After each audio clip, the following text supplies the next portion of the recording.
Okay, so meeting is currently being live streamed and we're good to go. I'm going to start by asking people to introduce themselves, and what we will do, as we usually do, is we'll go round once introducing the members of the committee, and then we'll introduce officers. So I'll start with myself. My name is Katie Dye. I'm councillor for Killingbeck and Seacroft Ward, and I chair this committee. Hello everyone, Councillor Jordan Bowden, Roundhay Ward, and it's really great back to be on the committee this year. Good afternoon.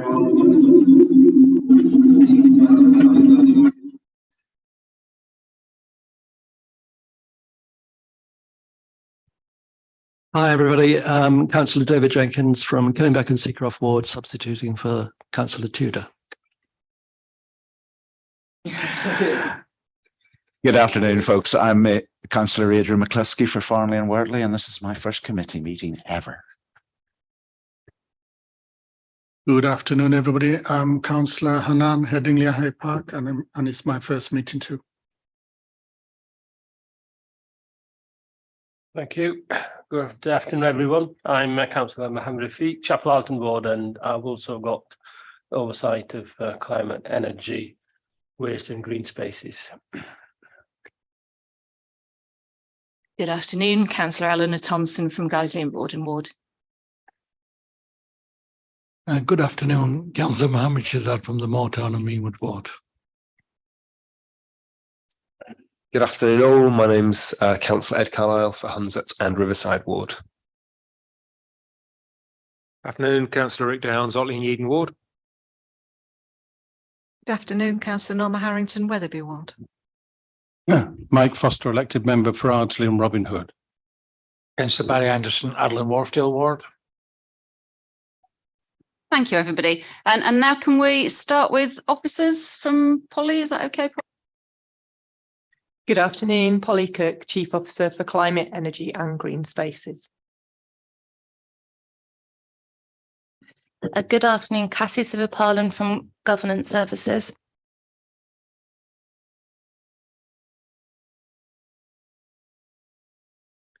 Good afternoon, Rachel Wainwright, Policy Officer for Climate, Energy and Green Spaces.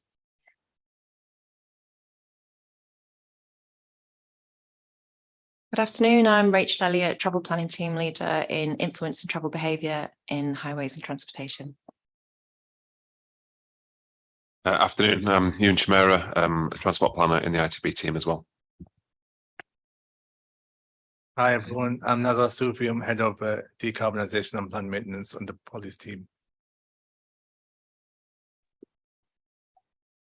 Thank you. So seeing as it's the first meeting of the year and we've got some new members, I thought I'd just start with a few brief comments. And the first one that I wanted to say is you're all very, very welcome to join this committee, whether you're a new member or whether you've been here before. I hope you find it very rewarding. The purpose of this committee is, and I'm quoting, to consider and make recommendations regarding climate change and sustainability. So with that in mind, I do welcome your contributions. I would really like to hear questions as we go through the substantive items. You're encouraged to do so. If you just raise your hand, I will bring you in at an appropriate moment. However, it's questions I encourage and not lengthy statements. So if you can bear that in mind, please.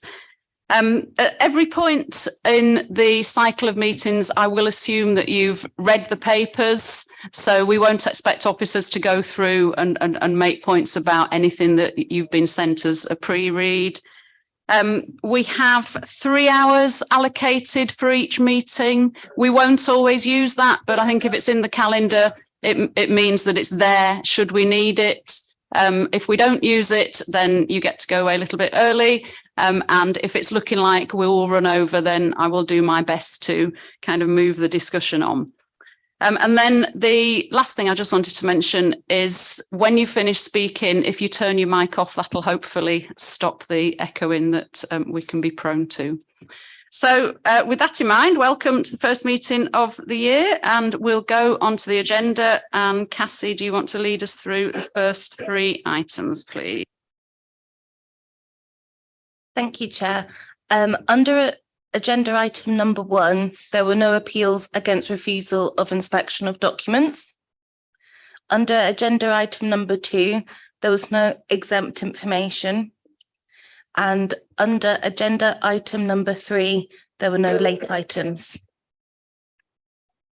Thank you. So that moves us on to agenda item number 4, which is declarations of interest. So I need to ask members if they have any disclosable pecuniary or other interests to declare.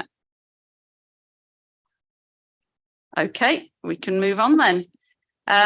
So over to Cassie for apologies.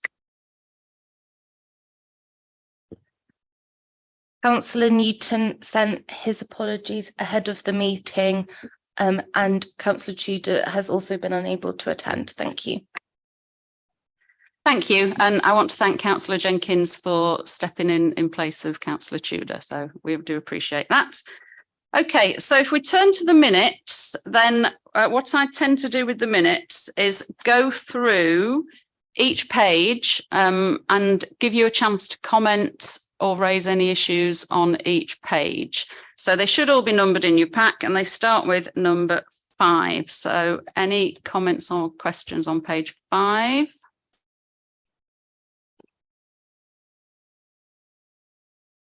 Page 6. Councillor Jenkins?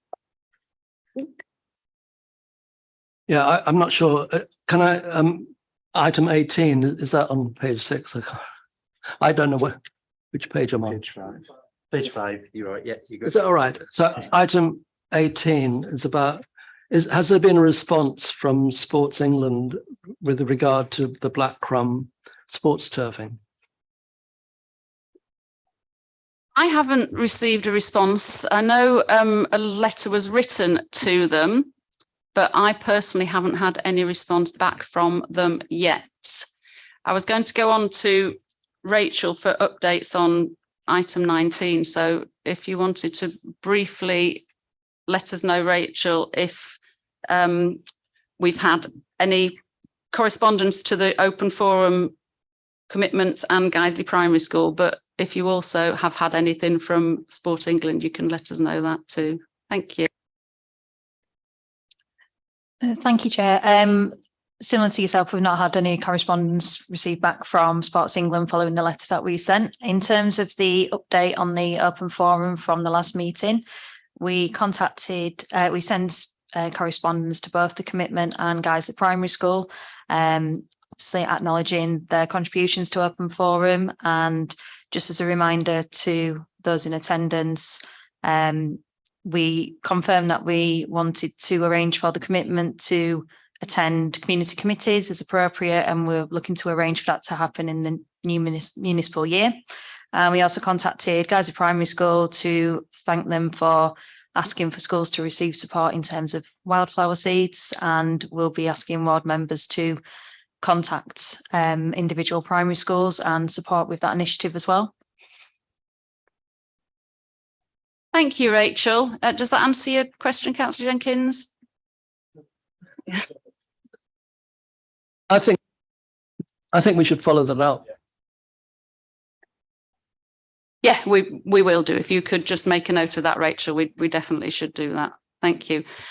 And just picking up on the issue for new members in terms of the Guiseley Primary School, it was an appeal really for seeds, for planting wildflower seeds. So any new members are encouraged as well to get in touch with local primary schools in their ward and perhaps use MICE money to support that. I think that's a really good idea.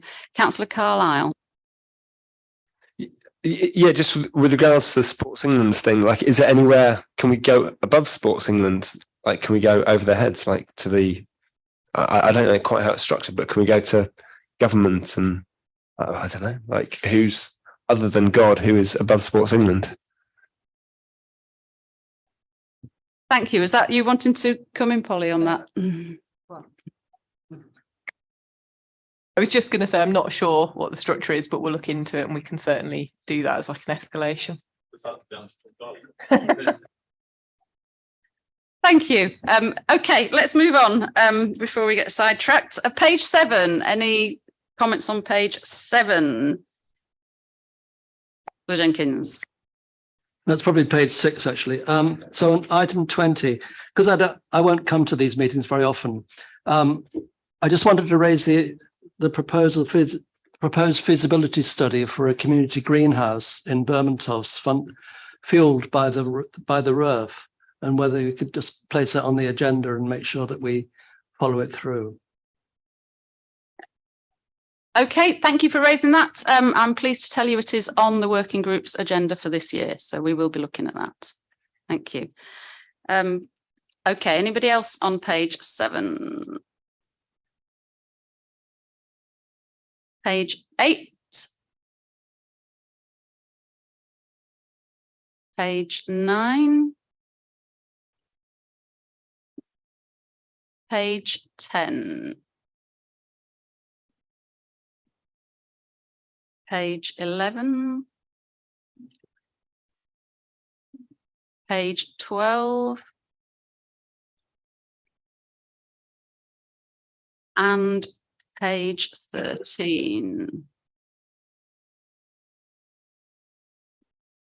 Okay, well, I just wanted to raise 2 quick things on page 13, again, particularly for new members of the committee, that in the second paragraph, one of the things that we discussed was the support from the communications team with the youth summits. I know they attended the Inner East and another 1 or 2, I think. And I think it would be really good for you to encourage that in terms of youth summits that any of you might be involved in planning over the next year, because I know that the team is really happy to come, and it was really successful when they came to the Inner East one. It was something that went down really well with young people. So I would encourage you to raise that in community committees. And then the other one was about the carbon literacy across the council. I think one of the things we were keen to do as well was to roll that out among elected members. So I think that is something, again, that as a committee we should be pushing for. Okay, if there's no other comments, then we will agree those minutes and move on. Thank you very much. Okay, so our next item 7, is called the open forum. And for new members, what this section is an opportunity for members of the public to make representations to this committee. The contents must be related to climate change. The time limit for each contribution is 5 minutes, and then the contributor will have a response, as you've heard from Rachel, which will be followed up after the meeting. So we have 3 attendees today. And the first, I do believe, is Suzanne Harborne. Is that correct? Thank you. Welcome to the committee. Oh, yes, thank you. Yes. Just struggling with my button a little bit there. Thank you. Should I go? Okay. Thank you for allowing me this time to speak with you today. This is a valuable opportunity for me to try and express my concerns with some of the policies around the climate emergency and what that may ultimately mean for Leeds and the people who call it home. The amount of information available in relation to net zero, the climate emergency, and the plan to make Leeds carbon neutral by 2030, which is just 6.5 years away, is enormous. It must be incredibly hard for decision makers to understand, interpret, and draw conclusions from such a vast subject base. Furthermore, the people of Leeds expect the council to act in their best interest, with due consideration given to the impact of any policies rolled out. Of course, it is a given that all decisions are made with public consultation and without bias or predetermination. Difficult to do, I am sure, with such an emotive issue as climate change. But what if there is another side to this climate change story? Do you know there is no consensus on what a climate emergency is? Do you also know that the UK government has not actually declared a climate emergency? Rather, it was an approval of an motion put forward by Jeremy Corbyn on the 1st of May 2019. Not even a vote.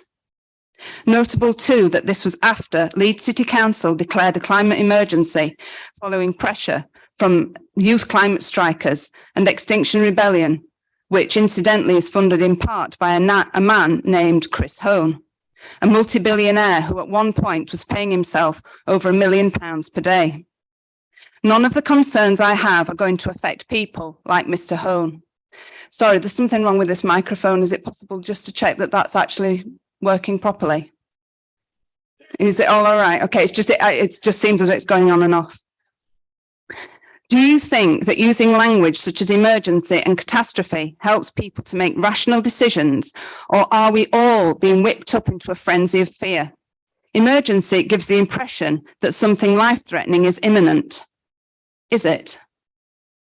As well as pressure from youth climate strikers and Extinction Rebellion, Leeds City Council appears to have used evidence from the Intergovernmental Panel on Climate Change and their associated report as the basis for declaring a climate emergency. That's it, nothing else. Some may argue that there just isn't enough information provided by all scientists to enable balanced consideration of all the facts. As of last month, there were 1,551 signatories to the World Climate Declaration. These are scientists from around the world who are casting doubt on the very existence of an emergency. The World Climate Declaration states clearly that climate change is a fact, but not a crisis, and climate policy should focus on adaptation. Is Leeds focusing enough on adaptation?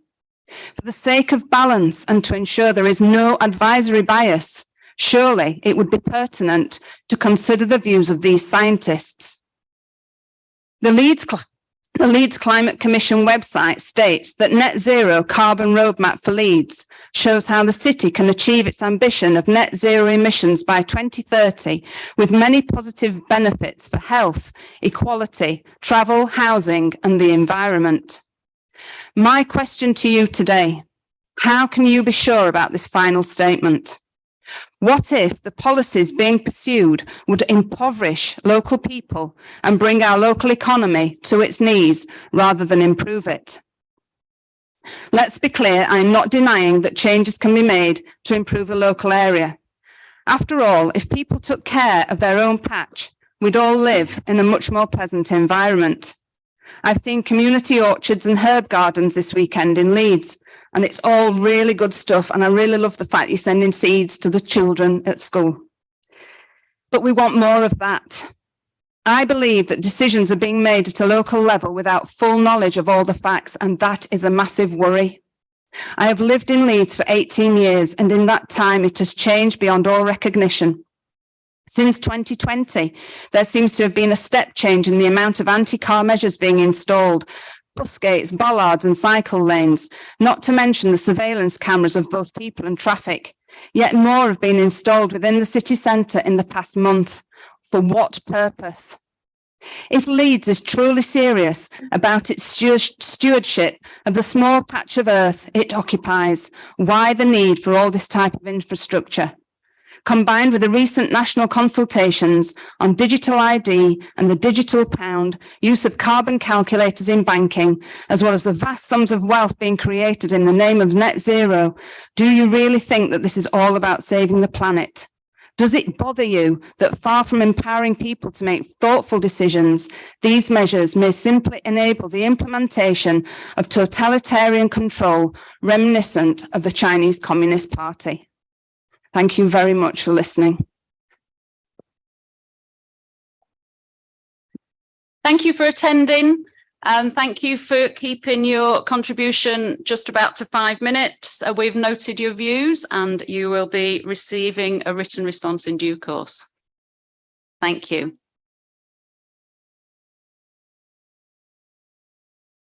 Yes?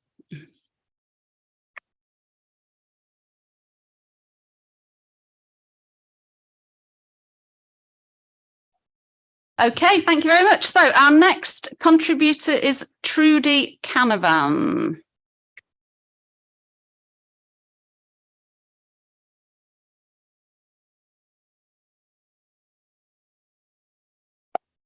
Thank you, Trudy. Thank you for taking the time to come today. You will have 5 minutes to address the committee when you're ready. Thank you.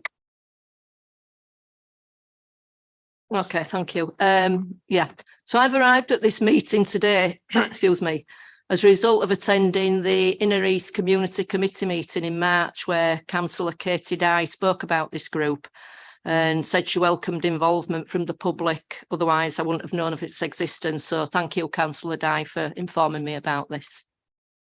So little time, so I'll press on.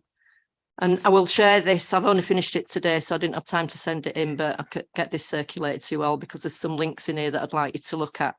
So I'd like to share 2 documents which, if implemented, would change the face of our city and country forever. What's more, they are both in response to the alleged climate emergency and are produced by organisations in the UK and were funded indirectly by the UK government. But before I continue, it's worth asking whether anyone in this room has heard of the United Nations Agenda 2030. You may well have, and believe it to be simply a harmless green policy to create the utopian future of our dreams. Unfortunately, this is not the case, but rather a plan for global governance implemented at a local level, designed to re-engineer the societies in which we live. It seems we humans have become the enemy in the eyes of those who seek to control us, as was described in the Club of Rome report released in 1972 entitled The Limits to Growth, and there's a link to that. Well, in response to the Limits to Growth publication, the birth of Agenda 21 at the Rio Earth Summit in 1992, and the rollout of the 2030 Agenda for Sustainable Development, in 2019, the universities of Cambridge, Oxford, Bath, Nottingham and Imperial College London produced a report entitled Absolute Zero, delivering the UK's climate change commitment with incremental changes to today's technologies. In this report, they talk about how the UK will rapidly get to net zero emissions by 2050. The authors of their document tell us all airports in the UK except Heathrow, Glasgow and Belfast will close in the next decade, and all air traffic will cease by 2050. All existing forms of blast furnace production will be halted by 2050, meaning that the construction industry will have to radically change its production methods or close. Buildings will become smaller and much more expensive. All naval shipping will cease by 2050, with the possibility of some freight ships resuming after 2050 if they can be fueled by nuclear power. All consumption of beef and lamb will cease by 2050, along with all overseas food that are not imported by rail. All non-renewable energy production will cease by 2050. Additionally, the report entitled The Future of Urban Consumption in a 1.5 degree World has even more targets. No consumption of meat by 2030, only 3 new items of clothing per person by 2030 per year, no private vehicles by 2030, and only 1 short-haul flight every 3 years per person by 2030. Now, this report was in collaboration between Arup, Leeds University and C40. It's notable that Sadiq Khan is chair of C40. Perhaps this would explain his determination to expand the ULEZ in London. Is this a world you want to live in? Is this the legacy you want to leave for your children and your children's children? Do the people of Leeds know that under the guise of saving the planet, measures like these are being planned at a national level to be implemented locally? Even if it could be proven that net zero was necessary, Leeds City Council still need to consult with the public extensively and transparently. Now, given the recent Leeds local plan scoping document consultation debacle, where information was not readily available to the public or publicised more widely, resulting in only 1,000 responses, according to Martin Elliott, head of planning, can you be sure the public will be provided with all the possible implications of what is proposed by climate emergency policies, plans and measures? What assurances can you give me today, and how can I remain involved to ensure the council do not accidentally end up impoverishing the very people it is here to serve? So I'd like you to consider whether there's a bias given to the emotiveness of this subject. Will you work with people like me to ensure that all sides of the climate argument are heard and considered? Will you please read the two documents, which I've given a link to in this document? As I say, I'll circulate that. And consider if this is what you want for our collective futures. And how will you ensure public consultation takes place in a timely and meaningful way with respect to any and all proposed net zero policies? Thank you for listening. Thank you. And thank you for taking time to attend and talk to us today, Trudy. Your views have also been noted, and we will make sure you receive a written response in due course. Thank you for your time. Okay, so our third contribution, it's Kate Hutchinson, who was supposed to be attending but has informed us that she's not well and has sent a video instead. So how are we going to get that played? Rachel's going to play it. Okay, good luck, Rachel. Thank you. Thank you, Chair. Won't be a moment.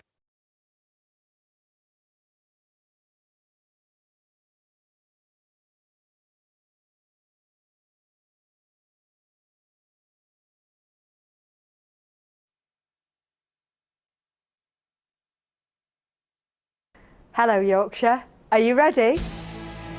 Yorkshire Sustainability Week is set to be the biggest sustainability business week in the country. Yorkshire Sustainability Week is a superb way of showcasing the talent and the opportunities within the region. It's going to give the whole of the county an ability to see what the possibilities are. We have the ideas, energy and determination to achieve the Sustainable Development Goals alongside business leaders and all the leaders who will be present at Yorkshire Sustainability Week. It's just incredible to be a part of leading change forward, bringing all different businesses together in one space with one goal. What we need to create is an environment where people can celebrate the fantastic work that they're doing. Yorkshire really can be a test bed for how we can embody sustainability across the nation and indeed internationally. We are on the precipice of a green revolution. Join us or get left behind.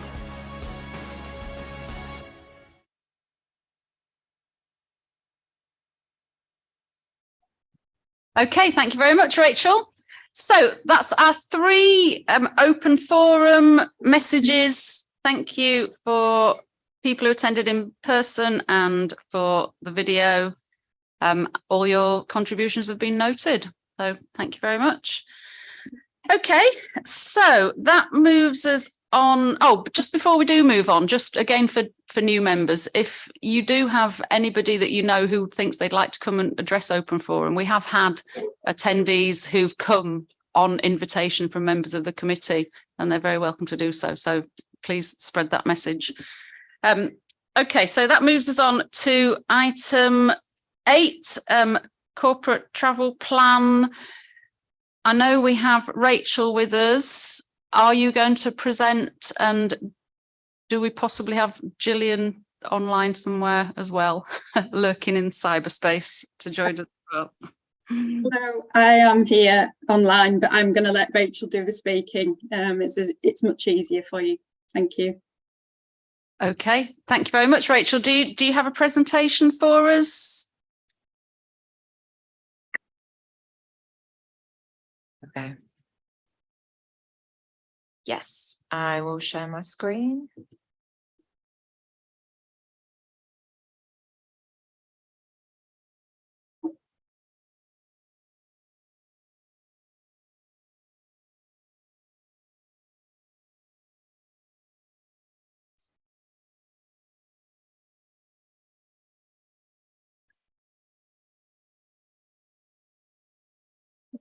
Okay, so thank you for inviting us to the committee. We're here to talk about the corporate travel plan for Leeds City Council.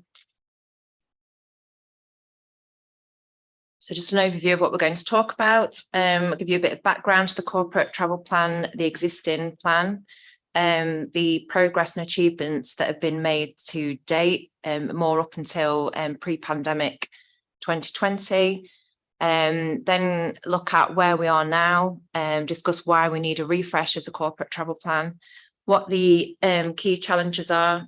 We've got 6 key challenges, and then look at the proposals for an updated corporate travel plan from 2023 to 2030, outlining what the proposed aims, objectives and targets might be, how it connects to other key strategies and ambitions within the council, and then what we're proposing the 6 key work streams will be to meet the 6 key challenges, and then on to next steps. So Leeds City Council have had a corporate travel plan since 2005. The latest version, which we've been working to, was published in 2014, but that's obviously now out of date and due for an update. The preparation of the corporate travel plan and delivery of the plan sits within our team, influence and travel behaviour team within highways and transportation. But a key thing to note is that it's a council-wide plan, and it's not just for that directorate. Really good progress was made up until the pandemic, and we can go over some of the achievements of that. The corporate travel plan covers staff travel to work, so commuting, and staff travel for work, so business travel journeys made during the course of the working day.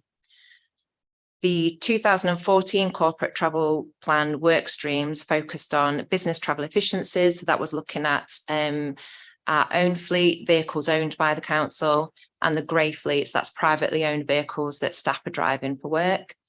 Changing the workplace, that focused on flexible and remote working. That's obviously seen unprecedented change since the pandemic, but Leeds City Council were promoting flexible and remote working prior to the pandemic and implementing that in several office buildings. It also looked at sustainable travel options, and that was incentives and infrastructure provided at different buildings across the council's estate to support people travelling healthily and sustainably, and included a communication strategy.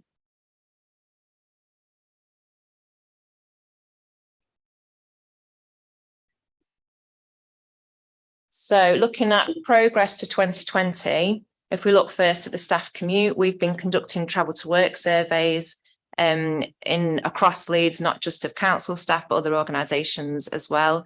For quite some time, we've got data here going back to 2016. So staff usually commuting as a single occupant of a vehicle, a lone driver, fell from just over half, 51% in 2014, down to 43% by 2019. This obviously further reduced to 30% during the pandemic, and we're now at around 36.5% in 2022. However, this includes the proportion of people now working from home. When you look at those commuting, we do still have 49% of staff driving by themselves. So there's still some work to be done or opportunity for improving that figure. And there are also some significant differences between staff who are based in city centre locations and those based out of the centre of Leeds. The corporate travel plan can influence staff's commuting mode choice and therefore emissions from commuting, but we have less control over this than council-owned fleet vehicles. So this is a summary of progress made to date in terms of the measures that have already been delivered and some of the achievements. And although some of these are focused on business travel and some are focused on the commute, they obviously work together in synergy and help staff make sustainable travel choices to and for work. So just a few highlights. We were awarded a walk-friendly workplace accreditation in 2018, a bike-friendly business accreditation for some of our buildings, silver for Merion, an Enterprise House and St George's House in 2018. As I mentioned, we've introduced new flexible ways of working, practices, and they're now even more well established following the pandemic.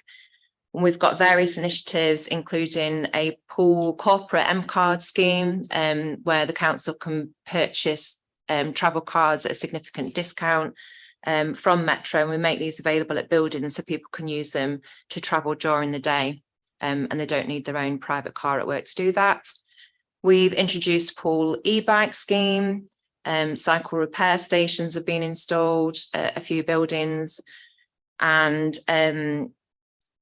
from our fleet, we've got over 1,200 vehicles, and around a third of those are now hybrid or electric.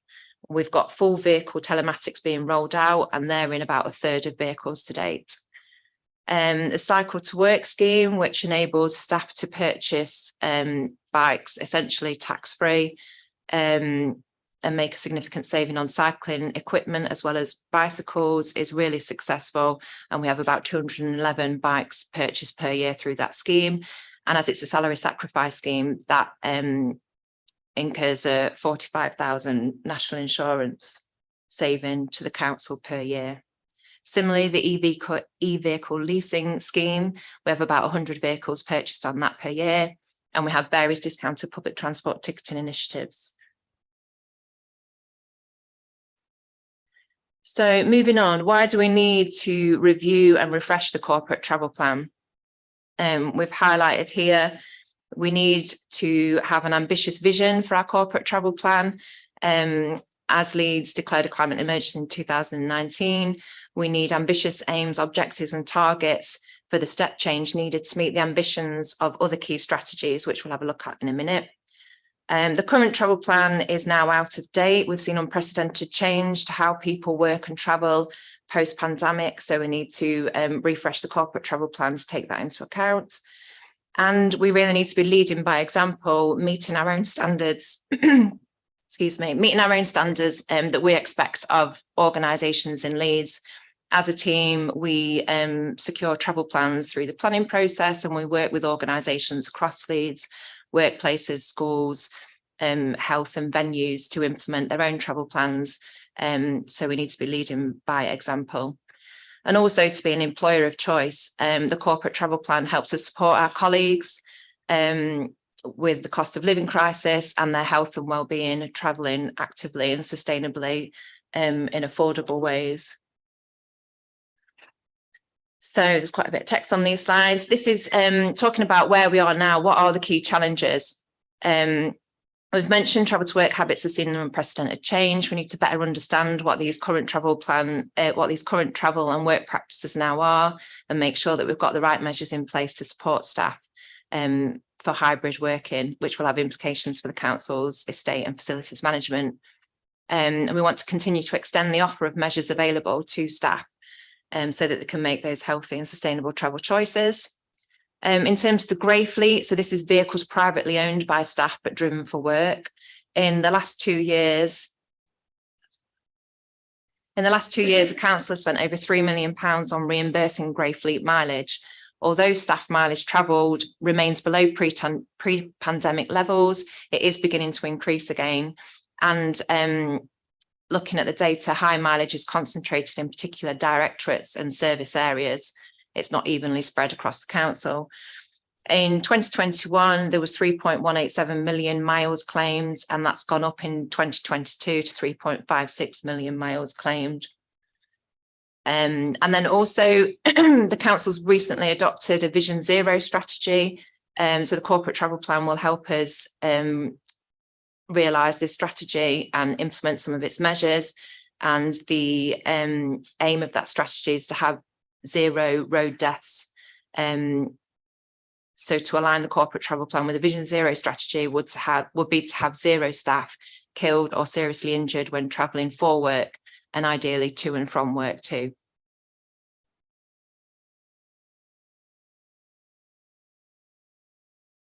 I think just to know, while saying all this, we do acknowledge that for some roles, some journeys are essential. The corporate travel plan aims to ensure that all journeys are undertaken by the most sustainable mode, and the corporate travel plan will influence business travel mode choice with a travel mode hierarchy decision tree and a review of essential car user policies. In terms of council fleets, as I mentioned, we've got 1,200 vehicles with a variety of functions.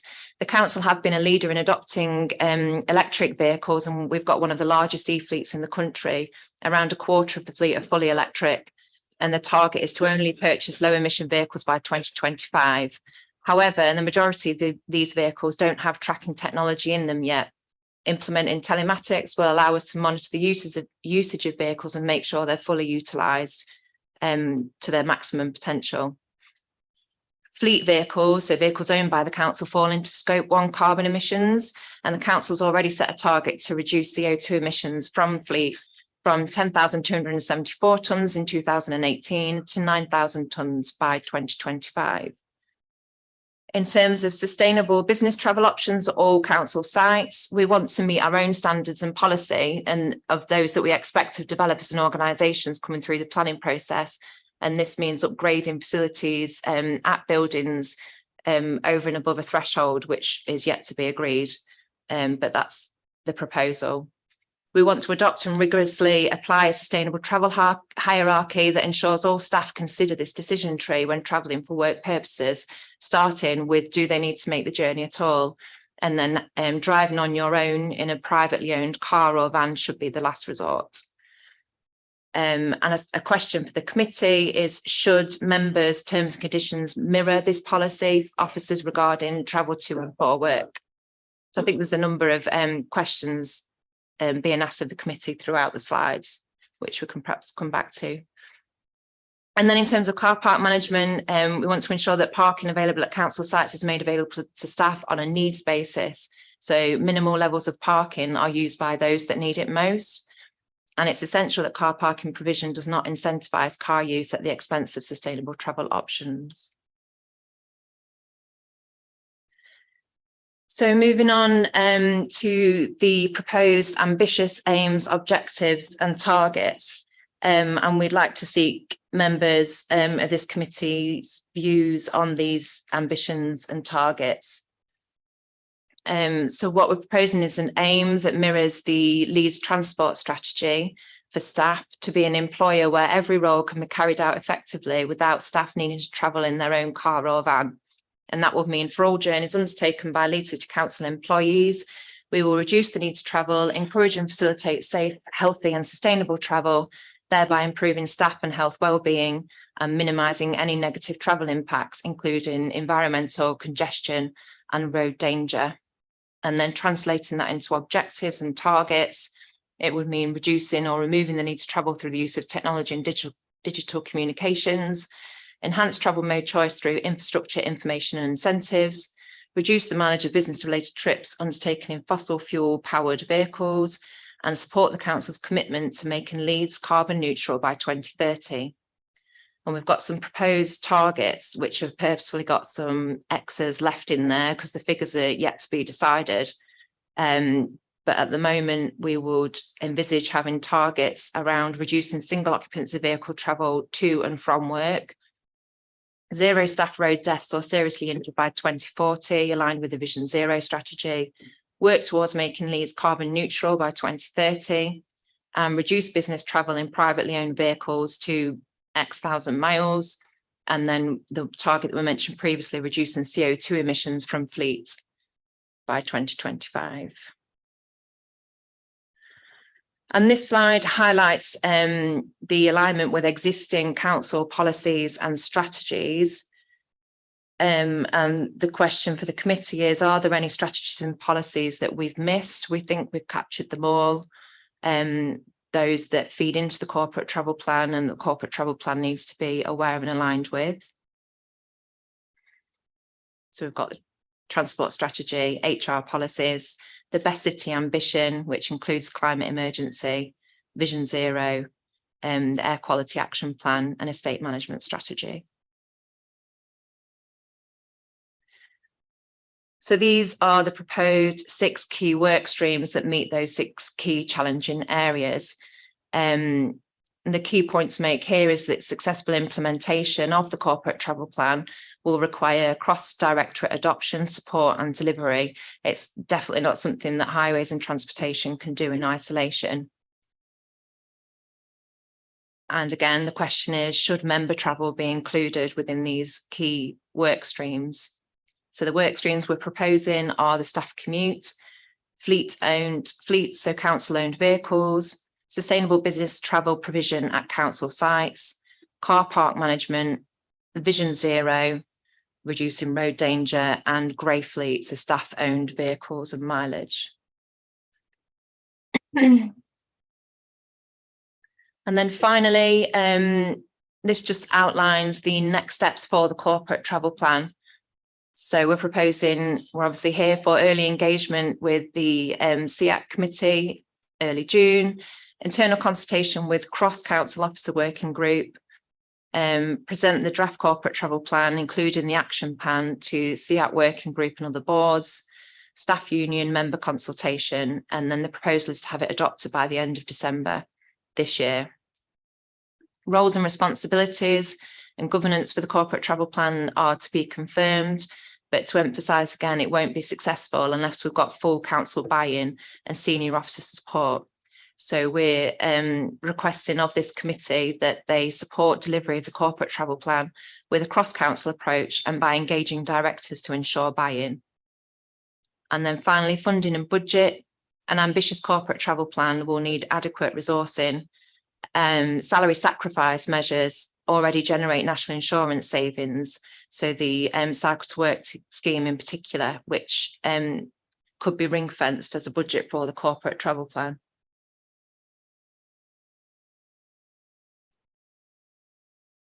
I think that's it. So thank you very much for inviting us to the group and listening. Thank you, Rachel. Thank you for your presentation. Thank you for introducing that to us. So I'm now going to open up to questions from committee members. So particularly bearing in mind the prompts that we've had that Rachel asked us to think about. So views on the targets, the suggestion that every role should be one that where a car isn't necessary. Do we think there are any strategies and policies missed? Should elected members' travel be included? With the key prompts, I think we're asked to, but please feel free to raise any other questions that you have. The first person I've got wanting to come in, I'll just drop my list down on here, is Councillor Downs. Thank you, Chair, and thank you for that. A few questions I'd like to just raise. At the very beginning of your slides, you had sort of modal changes and how people were travelling to work, etc. Do you have the data, or would it be useful to collect data in future on modal shift to find out how people are transferring from one mode to another? If there's one particular successful change, or one change that, changes that aren't being made, so you can see where those changes are coming from, whether it's people that are giving up a car to walk, for example, or whether it's people that perhaps have been on a bus and the buses are so unreliable that they've now started to drive, for example. So there could be changes within that, and it might be useful to map those changes to help improve that. That's question one. Question two, also, it would be interesting, I think, to look at the age demographics of that, because we're in a changing society, and as people get older, they change their sort of concept of the world and how they're traveling. And it might be that the younger people are coming through with more ecological ways of traveling, whereas the older people haven't changed, or it could be that the older people have changed and the younger people just aren't picking up on it. I think that might be a useful statistic to analyse as well. Point three, on the councillors, I think it would be useful personally for councillors to be ambassadors.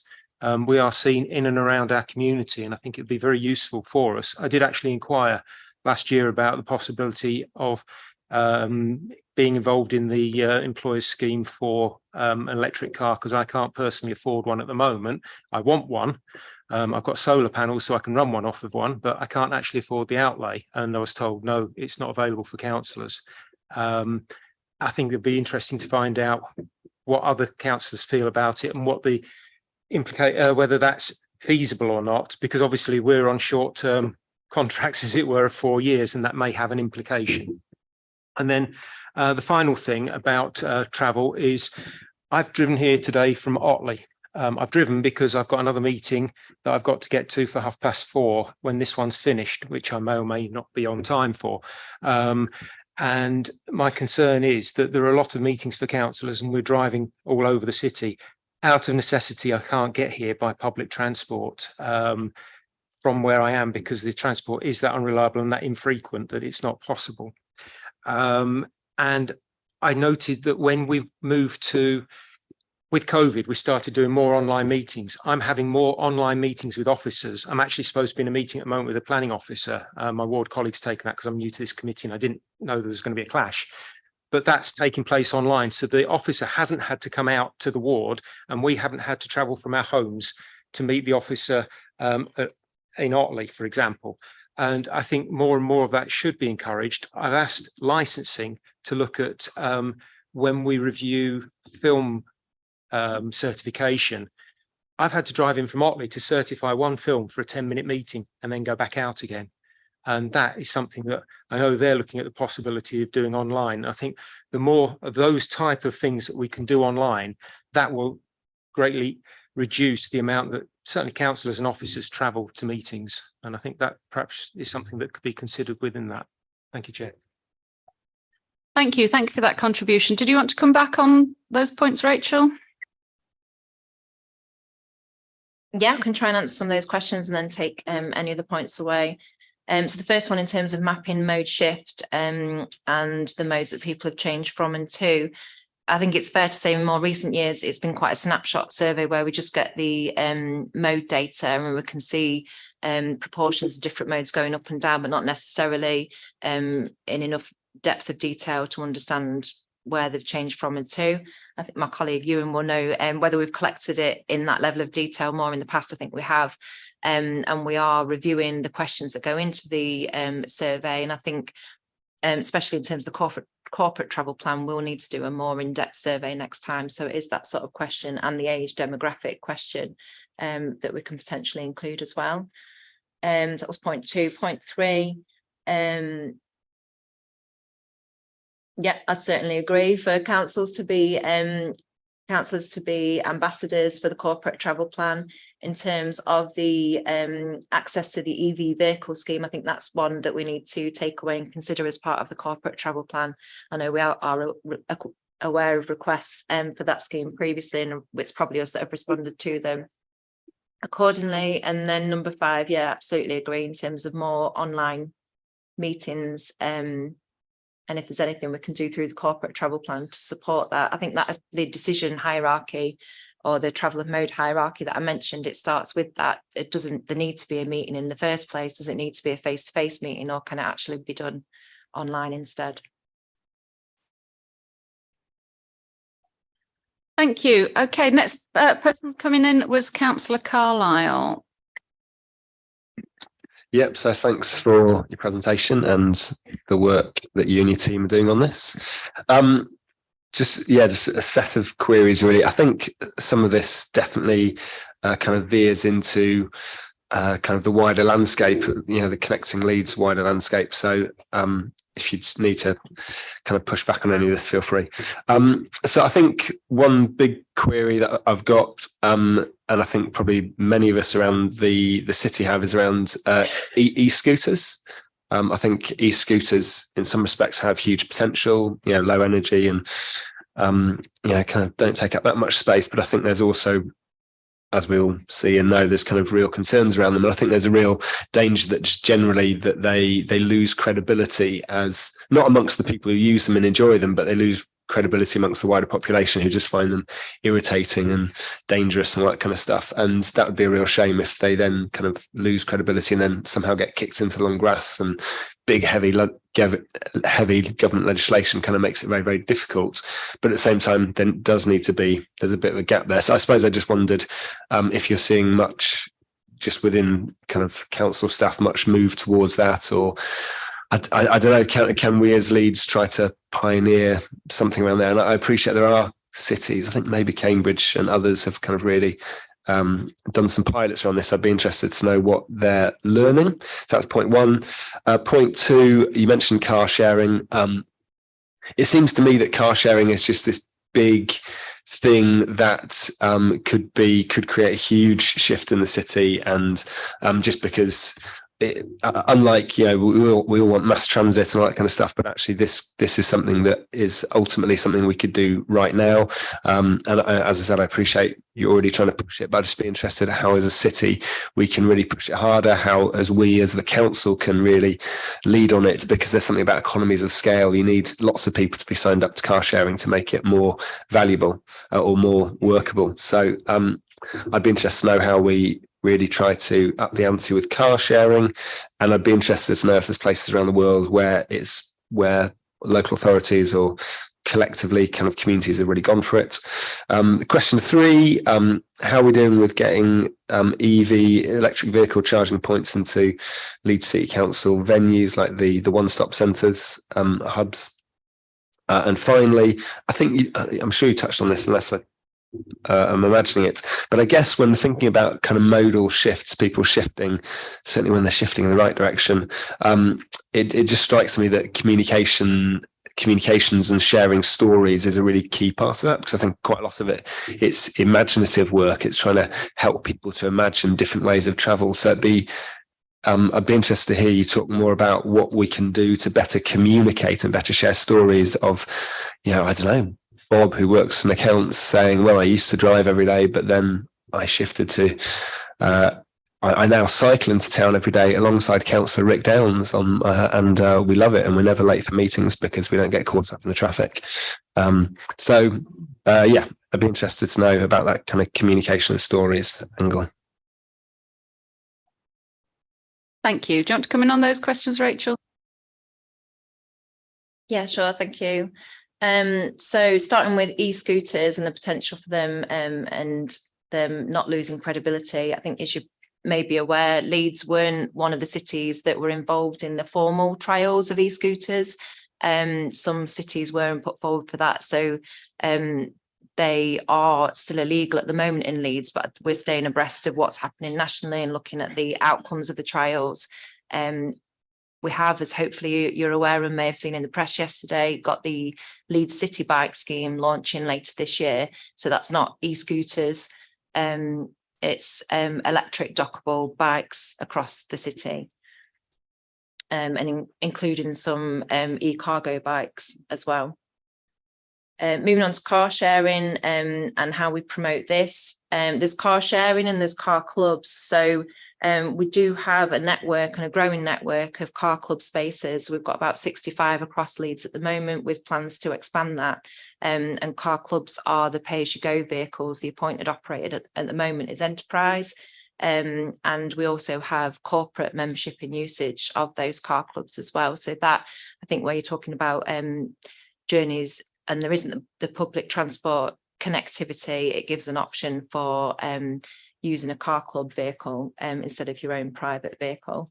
We also promote car sharing. There's lots of networks now where people can sign up and try and find people that are heading in the same direction and find a ride match that way. So there's information about those options online for general members of the public, but also promoted to staff through the corporate travel plan. Electric vehicle charging points, I think this is probably one we can take away and get more detail on, but there certainly are plans and there's lots of funding imminently in the pipeline to expand the electrification across Leeds, and we can look into whether the one-stop hubs can be part of that expansion. So I'll take that one away. And then in terms of promoting mode shifts and using case studies, stories, that's definitely something that we've started doing as part of the Walk It, Ride It campaign, externally facing. I think it's something that we'd adopt as part of the corporate travel plan. We've also worked with some residential planning sites where we've got local residents talking about the positive impacts of the travel plan measures that have been implemented there. And I would envisage us doing the same sort of talking head type promotion of the corporate travel plan as well. Anything to add? Could I just add one thing? Is that okay? Can you hear me? Sorry, Gillian, I wondered where that was coming from. Yeah, really sorry about that. Just one thing. It was on the e-bike scheme that Rachel mentioned that's coming to Leeds, that if e-scooters are legalised and the council has an appetite for it, then the contract that we are entering would allow e-scooters to actually be part of the DOCT scheme in Leeds if that's what we chose to do going forward. So, you know, we're not ruling it out, but it isn't something at the moment, as Rachel said, it's not legal, but if the government legalises them, then we do have that opportunity. Thank you for that, Gillian. So next on my list, I've got Councillor Carlisle. Thank you, Chair. I think, yeah, it is the right time to review it in line with where we've come in a number of different things. One of the things that's come out, obviously, is the transport strategy that looked at the climate emergency. So I think it's right that the corporate travel plan follows that. I also think, really, that the council should be the exemplar for the transport strategy and should really set that level where we can. We're one of the biggest employers in the city. We have a lot of members of staff that we can encourage them to change their behaviour and to look to work as exemplars for others. And I think that it really is time for us to be the exemplar in that, especially as people are seeing the changes we're making to the city. That we need to really be showing our example on that. It's key that public transport's the best answer for that, but it's not necessarily news that public transport is struggling as well at the moment with the reduced demand that we've seen following COVID, but also due to I guess the wider issues of it being in private ownership and being a shareholder-led model. So I think encouraging that amongst our staff is a good way of trying to support public transport across the city as well. And I think all major employees across the city should be promoting that. I think what would be useful to take forward on that, because I completely understand that it'll be very different in different services. And I think the transport plan, as well as a corporate travel plan, will accept that for some people with the journeys they have to make in a day, a private car will be the only way they will be able to do that. But I think it'd be really useful for us to maybe have a deep dive either as part of this committee, or I don't know whether it'd be more representative to be on the scrutiny board, of that kind of breakdown by service, so we can talk about some of those case studies of how employees travel. Because I think as on both the scrutiny panel and on this, we'll be able to look at some of those services and help advise on ways that services could change and adapt to offer a good service to residents of the city, but also try and reduce that need to travel, because reducing the need to travel, I think, should be highest on the list. I guess that just coming into the point around members, because yes, I tried to go on I asked about the e-bike scheme, and obviously as not employees, we don't get some of those benefits that others do. But obviously it is up to the council to make sure we can do our jobs at our best in terms of things like the technology that's offered as well. So I think maybe it'd be worth looking at what schemes there could be, so we really can be exemplars and aren't held back on some of those. But I think we'd also welcome maybe the fact that we have to come in at the moment, the government legislation is that we have to come into this building to hold formal meetings so that other people can be here. And I'm sure others of us that come from some wards out of the centre, it feels a bit ironic to travel 7 miles into the city to then talk about your residents 7 miles away. So maybe support in making that position clear wider in government level might help us as well, because I think there are many things. One of the other things I've talked about when we've talked about changing the workplace in some of the scrutiny boards before is around how things like the hubs that we have, the community hubs out and about in communities, could be used a lot more for council employees and work to happen within those communities. There are many council employees I know that live in my ward and in many of the other wards, and I'm sure at some times they just need to have an ability to go into a council run office, not necessarily one that is central like this, to be able to get either that high-speed connection that they get in that building, or to be able to just work at one of our machines. And I think there's an opportunity there. I certainly would go and work in Fardley Library half the time rather than come into the city centre if it had more of that ability for council employees to do so. And I do at Pudsey Library as well. That's apologies, I think I went on at some length there, Chair, but hopefully they were useful. Nope, thank you very much. I found that useful. Rachel, do you want to come back on those points? I can do. I think they're mostly all points for us to take on board and consider as part of the development of the the plan, to be honest, but yeah, no further comment or disagreement. Okay, thank you very much. Next on my list was Councillor Anderson. A number of things. One is some things you can't control. For example, we need to get transport right in the city. And we've all probably got our own ideas as to how we can resolve that. But we're so far behind compared with the connectivity. I can only give an example of London, because you get on one form of transport and you can stick transport from one bit to another, and you don't have to change tickets. You don't have to anything at all. And we've not got that connectivity here. In my area, fine. Yes, I could get on a train, but then I need to catch a bus on occasions as well. They don't necessarily join together. They're not necessarily nearby together.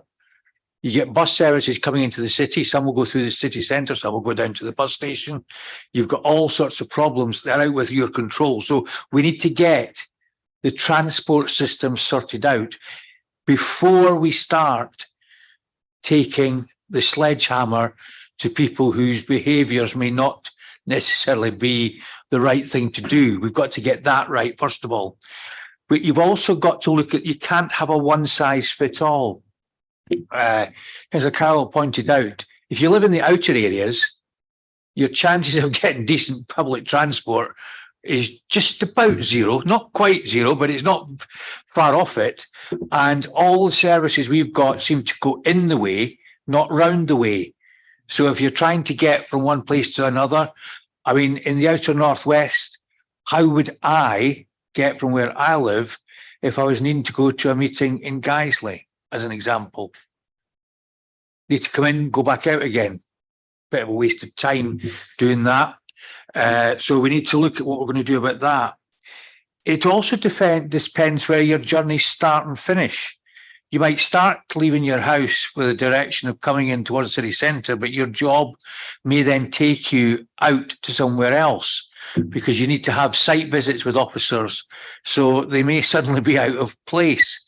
In other words, their day finishes in a place that's very difficult to get back home from, but that's the way that the diary commitments have fallen around. Presumably, you'd also have some exemptions. So, for example, social care workers, they need to be able to get around using motor vehicle rather than jumping on the bus with bags of whatever it is they need to take house to house. So if you had an exemptions for that, how many other council officers would claim exemptions? For example, are we going to give one to our chief executive?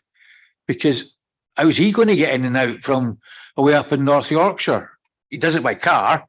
But if we were saying to him, you've got to lead by example and only come in by public transport, that might be a little bit difficult for him to do on a number of occasions, especially if he's then got to go to another meeting somewhere else in the city. And time-wise, by the time he gets back at night, he pretends to come straight back down again so that he can reach here. Some ways it's easier than others. For some people, it's a lot easier than others. Depends on what their level of commitment is and how many are in their family. Because some people use cars to transport people from A to B and drop people off on the way. We've also got, certainly in my area, because of lack of school places, we've now got families sometimes having to take children to 2 and 3 different schools. So, and public transport, a number of years ago, we had a wonderful argument in the council about whether the council should or should not provide free transport for school children, and if so, 3 miles away, 5 miles away, and that did cause a lot of problems. So how are you going to deal with that? You are up against, as Councillor Carlisle said as well, government. A lot of what you're wanting to do needs government intervention. For example, the remote meetings. By law, even if we wanted to, we cannot meet other than in the civic hall to make a decision. We must be face to face. So the law needs to be changed. So much as it might sound like a good idea, until you get the law changed, and I don't get the impression any political party is talking about changing the law at this stage. There's nobody's making a great go of it in that respect. And then you'd also need tax incentives to get people to change, because if we are not classed as employees, then you need to look at the government giving tax incentives in order so that we can benefit somewhere along the line so that it's comparable. We used to have something called corporate travel cards. When I used to go down to Wakefield, for example, on behalf of the council, I used to be able to go to reception, pick up a travel card, which I could then use a corporate one to go up and down. That was stopped a number of years and they weren't as easy. Should we reintroduce that? That might be one way of doing it. So you could pick up a corporate travel card and go around. That's what you're going to be doing. Then you've also got timing issues that people might not need to. If you've got flexible start times, that can have an impact. You've also got the health needs of people. Some people might want to walk, but they cannot walk up hills because of their health. And you know, you need to watch that you don't end up penalizing people because they have a health or a disability that precludes them from actually doing these sort of things. But, and I wanted to conclude on a positive note, is I do think the review is necessary, to be quite frank. I do think it is necessary. And it's also important that we have these debates, whether you disagree with me or not, and everybody just does or doesn't agree with me. We've got to have the debate, because unless we have the debate, we cannot look at all the different parts. But bearing in mind the size of this city and where we've got people coming from and how many people have to come into this city, and officers for a start who don't actually live in Leeds and come from surrounding villages and some from even further afield, it's going to be very, very difficult for you to do it, ambition aside. So I think, but it is worthwhile, and let's have the debate and let's have an open and honest debate about it. And let's come up with a solution that the majority of us can live with. We'll never get everybody, to be quite frank, but we want the majority of people to back what we're doing. Thank you. Thank you for that contribution. Rachel, did you want to come back on any of those points? Yes, can do. Thank you, Councillor Anderson, for quite a few points which I've noted down.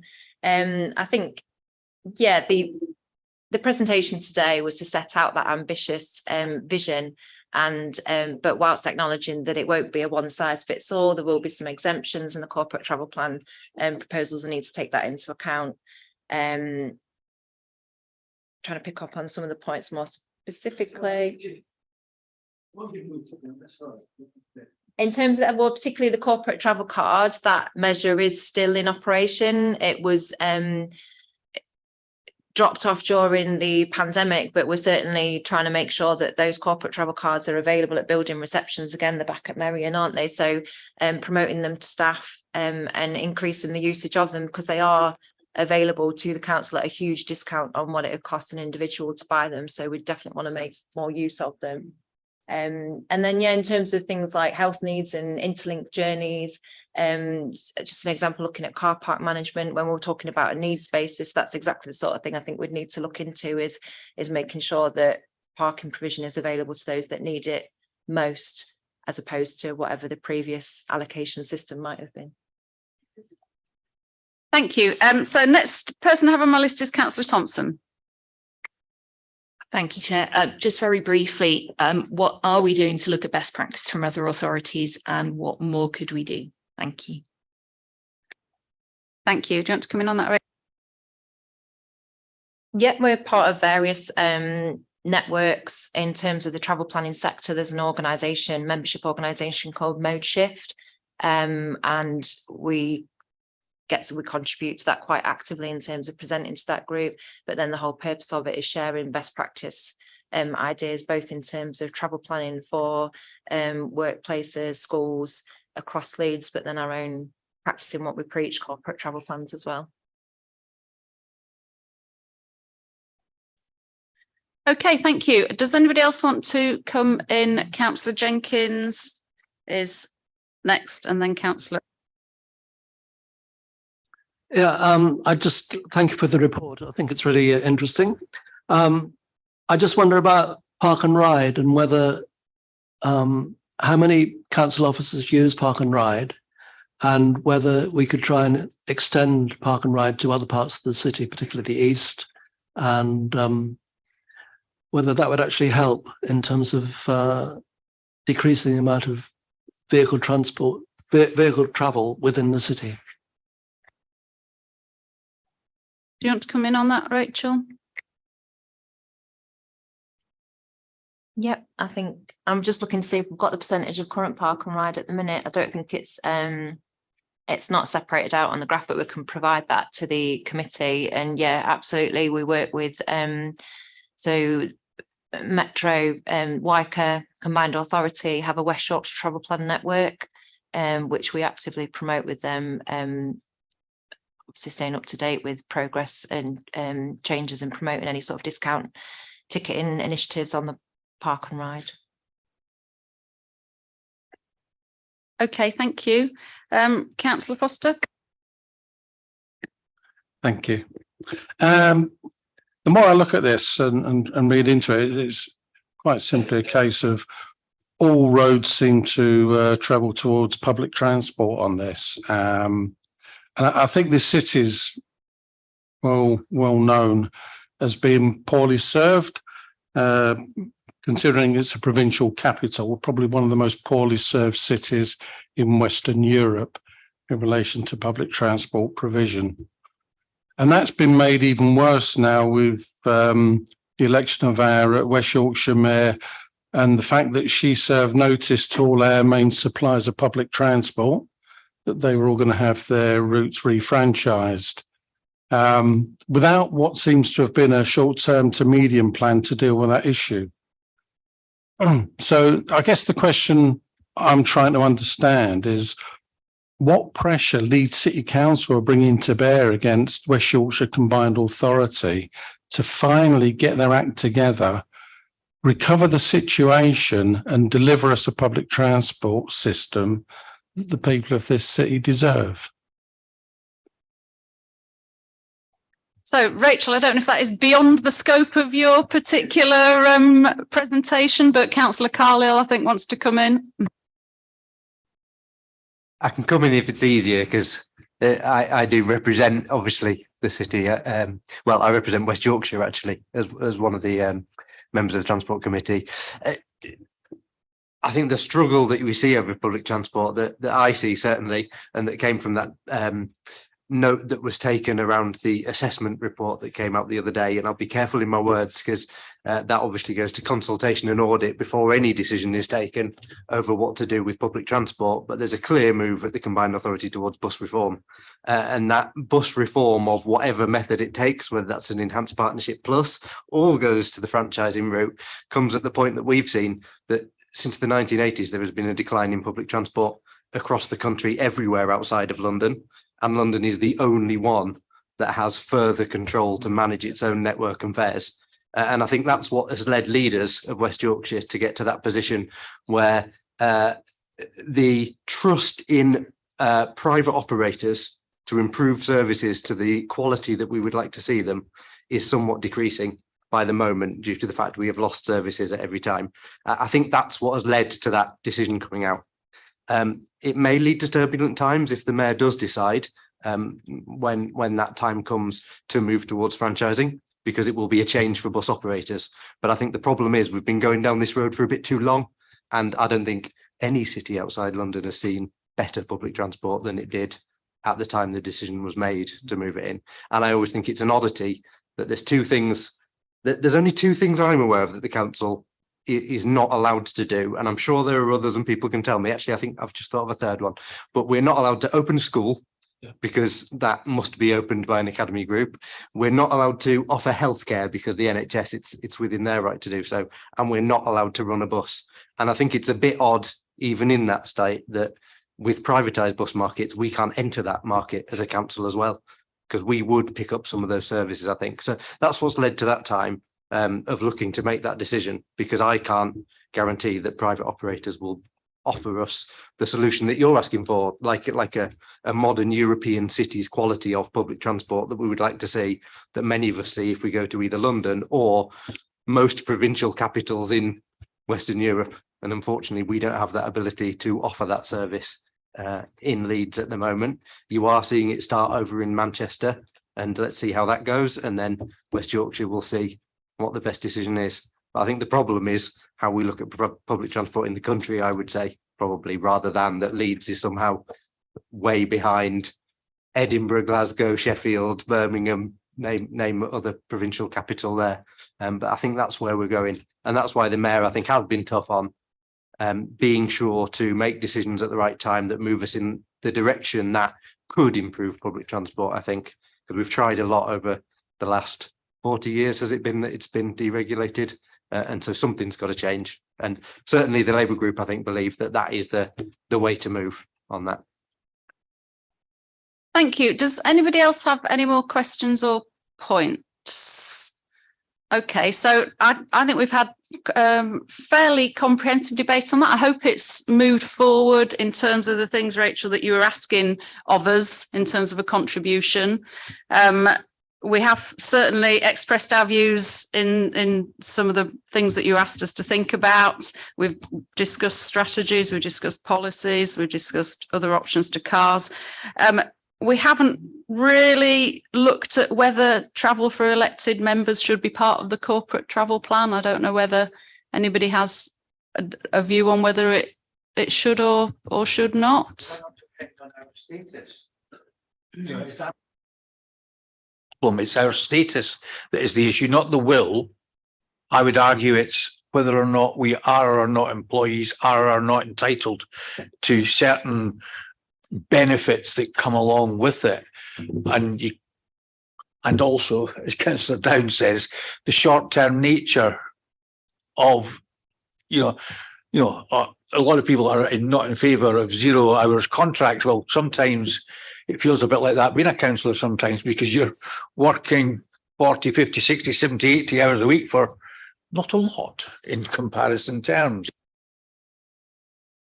Status, and that's beyond our gift. So Carlo, were you wanted to come in on that bit? I guess it's a similar to what I was going to say.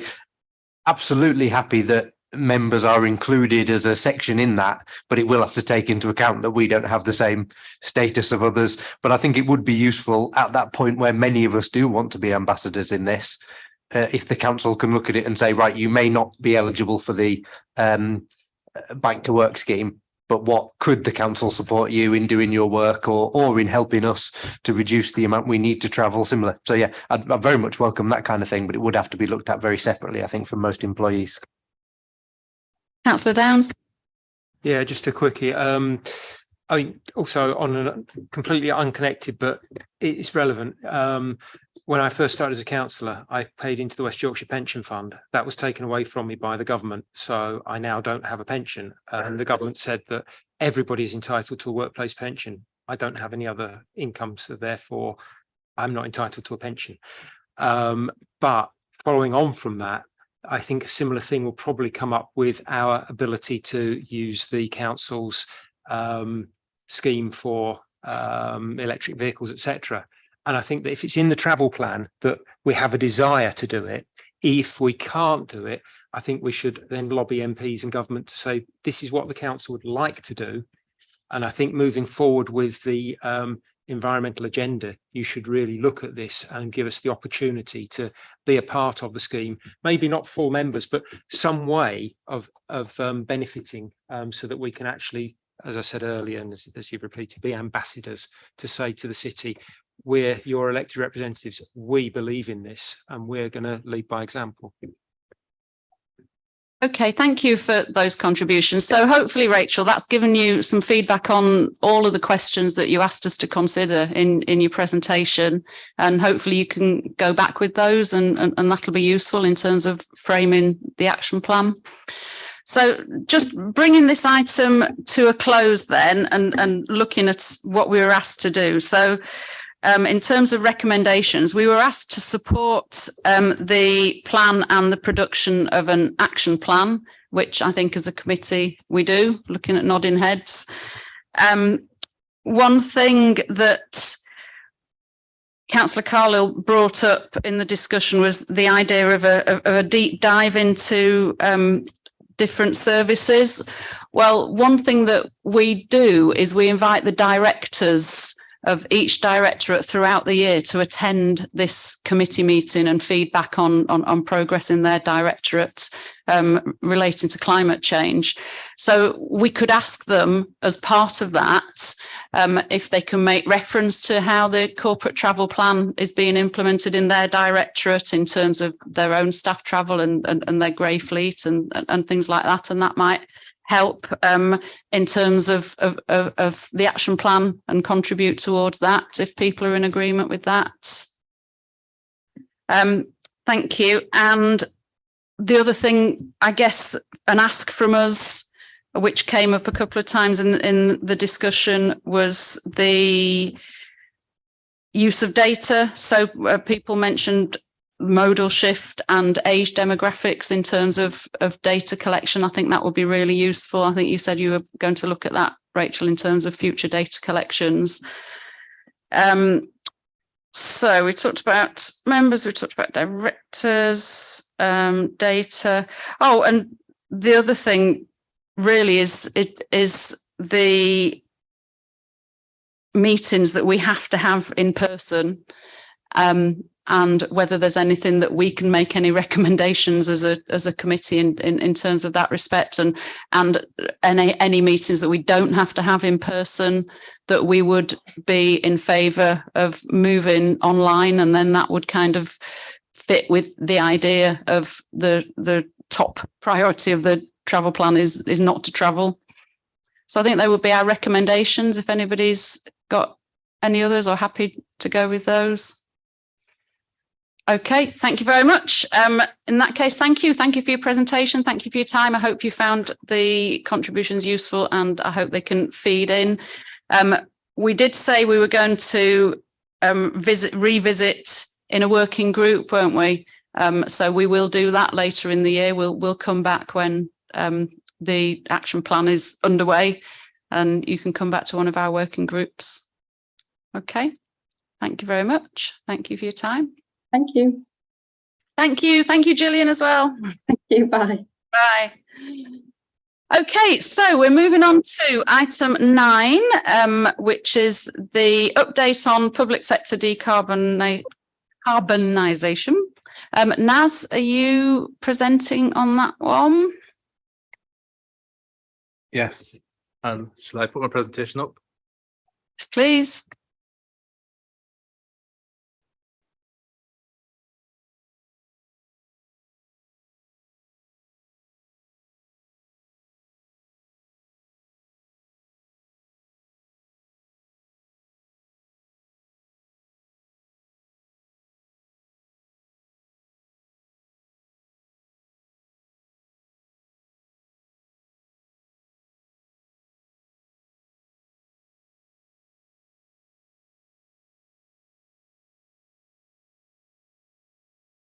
Hi, can we all see that? Yeah. Great. Good afternoon, everyone. I'm Nazar Sufi. I'm the head of decarbonisation and plan maintenance for Leeds Council. I'll just run you through today what we're doing under the public sector decarbonisation scheme. PSDS, as it's known, drives the government's agenda for reducing carbon from public sector buildings by 2037. It follows a strict criteria for application, so we have to follow that to the letter. And generally, it's very popular. The councils throughout the UK, everybody wants a piece of this pie, and within 30 minutes of opening, it's generally fully subscribed. It's really important to Leeds because it supports our commitment to zero carbon by 2030. So we generally try and get ahead of the game and get a foot in the door. So the first scheme came out in March 2021. We won £25 million worth of funding, and we used that across 40 sites in our city. The award was based on £500 given for every tonne of carbon reduced, so it was quite generous. And we used that predominantly on heat pumps and on our district heating network. We also had solar panels, LED, double glazing and building management systems to to support the heat reduction, the carbon reduction. And we met our deadline of March 2022 to finish that work. It was very difficult, but it was all done. And there was some follow-on studies done with that to optimize. Overall, we saved about 3,800 tons of carbon, and we're doing that every year now as part of this installation. It was a very difficult project to undergo. We had to establish a high-performing team from within the council, and also tune our contractors to make sure we delivered within that time. These kind of projects, to deliver it in a year with all the governance that goes with it, is very challenging. The schedule is not normal for this kind of project. We had to understand all the pre-construction activities that needed to be done. We had to understand the key stakeholders like Northern Power Grid and how they work, because without the power availability, you couldn't just implement just putting a heat pump in. You also need to have additional electric power there. There was a whole lot of detailed design that needs to go in, and when that design is done, then you have to do the applications for planning permission, and also a lot of as-built data had to be connected for what was already on site and how that could be modified. And then post-installation data had to be collected. All of this was done with the additional challenge of COVID and everything else that was presented. So supply chains were really difficult to access. There was long lead times for procurements. Contractors were really stretched with their resources. But as I said, we were successful, and there's some pictures on there of some of our installations. This is a heat pump at John Charles and some of the clarifiers for hot water as well. The pipe work you can see. This is one of the schools, Hollybush. You can see the really impressive solar array which we installed. It's fair to say this was a really steep learning curve, and this is new technology to the market. You don't hear of many commercial buildings having air source heat pumps, but that's what we've done. We've basically rolled this out to 40 sites. So we went through a great deal of learning and optimization throughout the year. But you can see from the data that I present in front of you that initially we were having heat pumps 60, 70% and gas working the rest of the time. Through optimization and BMS, which is building management systems working, we've basically got the heat pumps working right up to 90, 95%, with the gas only coming in during really cold periods. So we got that. That was at Airborough. This is at Kippax Leisure Centre. You can see how we've optimized there. The blue shows how much the heat pump is working. The red shows how much the gas is coming in. So we really made a big difference to our carbon footprint on that. And not only that, it also had a direct impact on the bills as well. So energy bills really came down because we offset with solar. As we were really successful in PSDS1, we then jumped into PSDS2, which was in the following year, March. So as we were finishing PSDS1, we started preparing for PSDS2. The criteria became more difficult. It wasn't as generous. They gave us £325 per ton of carbon. They also gave us a much more stricter criteria. So this was now directly looking at how old the boilers were, and also heat decarbonisation, not just other CO2 measures. On this phase of the works, we looked at 6 primary schools, 1 daycare centre, 2 children's centres and 1 community hub. The total cost of this project was 5.3 million. 4.3 million was from the funding, and there's 12% match funding from the council of the school. We managed to secure all that within the 1-year time frame as well. And in this phase of works, we saved 684 tons of carbon. This project has just come to an end, but we're still now collecting data and optimizing, like we did in the last one, to make sure that the systems work really well. What we've proved is air source heat pumps do work. They work very well, and as they're designed properly and the right work up front happens, they're a good measure for carbon reduction and reduction of your energy bills. This is some of our installations on PSDS 3A. They've got Potter Newton, you've got St George's, Middleton Centre there, and the Children's Centre on the left. Some of the challenges that we faced, you can see, these are live working sites that we were in, like schools and care homes. So we can't just close the heating down. So what we've done to meet the criteria and finish in the year is set up temporary boilers in some places.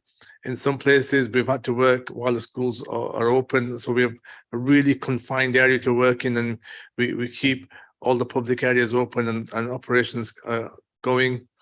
In some cases, there's not enough space to put the equipment. We've had to put them on roofs, which implies more work. We've got to structurally strengthen the roofs, do further studies. Planning permission becomes more challenging. But all of this has to be overcome within the year. The failure is not an option. Everything has to be done. If we do not get it done in the year, the money goes back and you lose the funding. So the pressure is immense on the team. So now we're also working on 3B now, which is already started. We're currently in design and pre-construction works. In this phase of works, we're looking at 8 primary schools, high school, 2 leisure centres, and we're also looking at heritage buildings, which have an added complexity because of applications from heritage. There's another 1,290 tons of carbon to be saved in this round. We also have a couple of buildings as Plan Bs, because as we do the design, some of the buildings may fall out of favor in terms of the criteria or the financial impact. So what we don't want to do is miss out on that. So we always have a Plan B and a Plan C for the sites that can go in. This grant was awarded in February 23, and we've got to finish by March 24. The preliminary activity, which is ongoing, it's worth noting that the difficult sites are now coming up. The easy sites have been taken. So in PSDS 1 and PSDS 3A and 3B, we did all the sites that we could. The sites that are left are getting more and more difficult, whether it's space constraint or financial constraints. It's getting really hard to get these done, but we're still going ahead to it because it's one of our key drivers. Salix are also very difficult now. They're not allowing hybrid systems. So now we must only install heat pumps, no gas backup, which means that we've got to be more robust in our design, because if a heat pump fails, there's no gas to basically back it up. So our systems, our design has to take that into account. I cannot afford for a school not to have any heat, or a care home not to have any heat. So we're taking more time under the scrutiny and making sure the design is robust. The costs are really difficult. Contractors are struggling to produce the designs at the right cost now as well. And also Northern Power Grid, who are the energy providers, they have a lot of applications at the moment because everyone's been putting in applications for EV chargers and other upgrades around the cities, because they don't just serve Leeds, they serve the whole of the region. And in this phase of work, we have 7 substations. The longest lead time in the Northern Power Grid work is a substation. It generally costs between 100 and 200,000, and there's at least 6 months in getting the substation designed, built, and implemented. So we've got a big challenge ahead of us in this phase.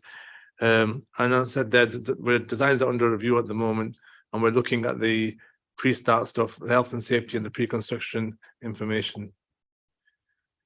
Work doesn't stop there, because phase 3C has been announced and it's going to come in autumn. So in order to have a chance of winning that, which will start in March, we must start selection now. This work has to be done at our own cost because there's no money awarded for the pre-selection. And we're looking at site conditions with our own teams. And obviously we have competing resources because the teams are actually working on 3B. So the challenge is basically how to juggle that and how to appropriate resources enough to be ready for that, but also not to let phase 3B down, because phase 3B must finish by March next year. And that's just a quick summary. There's a lot more involved, but I think that gives you a flavour of where we are. Thank you very much. Thank you for that summary. Amazing work is the first thing that comes to my mind under enormous pressure, I would imagine. So congratulations to everybody involved.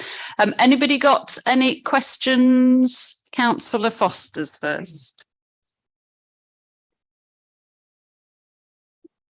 First off, I'd just like to mirror what was just said then, because on the face of it, what I've seen there is a fantastic project. with a high degree of difficulty, and it seems to have been carried out extremely well. So congratulations to you and your team for that. My concern really is, and I had picked up prior, and you've actually mentioned it, this oncoming scheme now has different rules to it with regards to the system you're allowed to leave in place, and these are just standalone heat pumps now. So I assume you're going to be pulling out possibly perfectly good gas heating systems. I don't know, because I don't know what the life expectancy is of them. I'm just concerned that, and you mentioned a lot of time constraints and a lot of time pressure. Is this in danger of forcing you to making decisions in pulling out perfectly good heat systems, gas heating systems, bearing in mind on the horizon we've got sustainable hydrogen? And could some of these systems be better maintained now and then converted to hydrogen at a later date? Naz,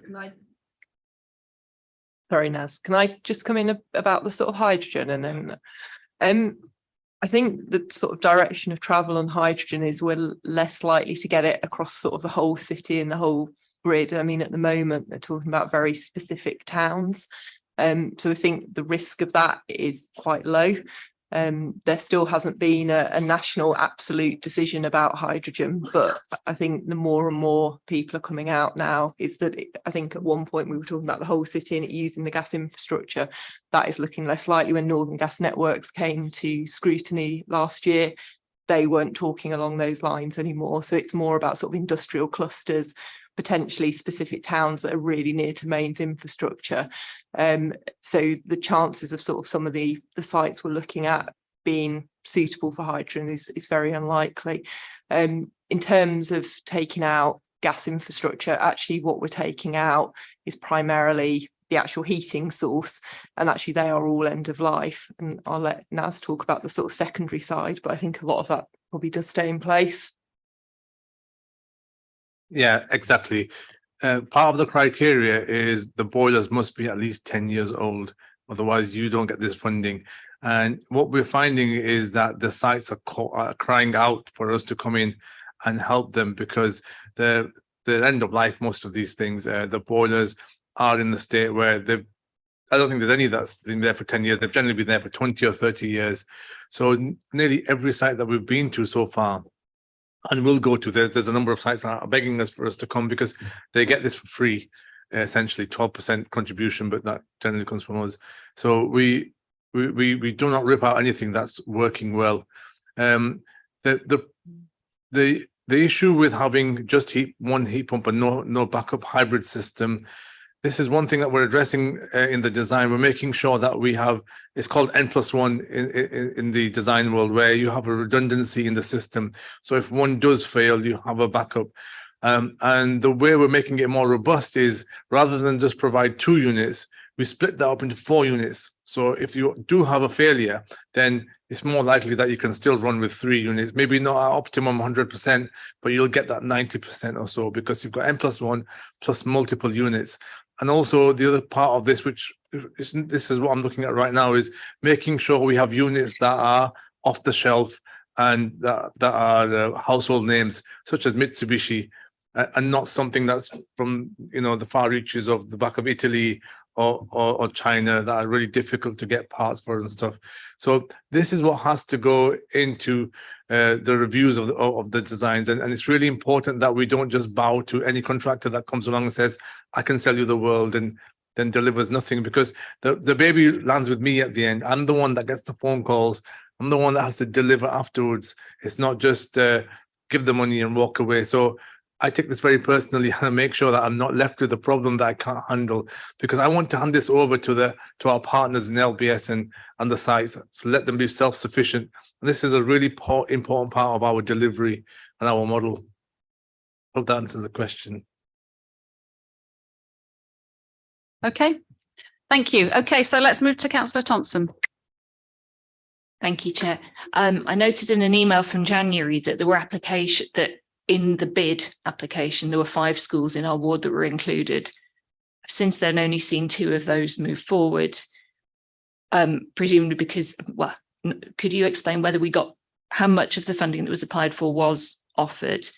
And presumably there have then been other issues that come up, because I saw for each of those sites, multiple things were put into the bid, but we've now just seen 2 planning applications for solar PV and little else.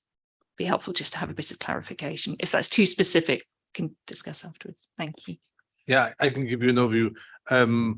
So right now in 3B, and I'm assuming that's what we're talking about. So in 3B, we're still going through the design, and because of the detail that needs to go into this design, we still haven't resolved it. So we can't put any planning applications in until we have a full and proper design.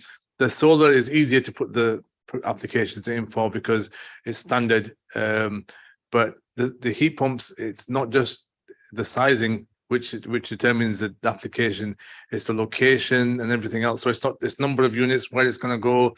Some sites need to be roof mounted, some sites on the ground.